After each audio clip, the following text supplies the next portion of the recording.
I want to talk a little bit about what's called the acute to chronic workload ratio, and I want to talk about it in reference to running, because I get a lot of questions about how to progress running, how to deal with mileage, things like that.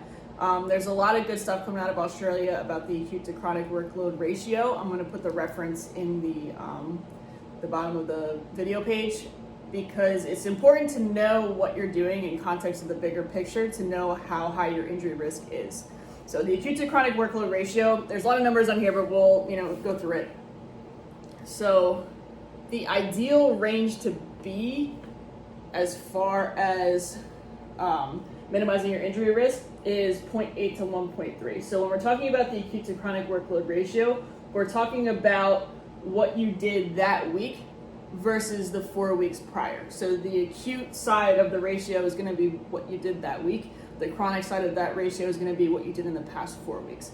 So what we're looking for is either a spike in the acute number, which is going to send it above 1.3, which is going to increase your injury risk, or if you kind of dropped off, which would make it below 0.8, which would also increase your injury risk. So, too little training when you're in competition and too much training when you're in competition is neither one is good, but they've found that this range is kind of the ideal range to hang out in, if you're competitive. So I kind of put an example here with very basic numbers. So when we're talking about calculating it, if I want to know what the acute to chronic ratio is in week 4, so week 1, 10 miles, week 2, 10 miles, week 3, 10 miles, week 4, 10 miles. So I'm going to compare the acute week 10 with the chronic ratio, which would be the average of these 4 numbers. So if they're all 10, it's going to be 10. So that would give me an acute to chronic workload ratio of 1.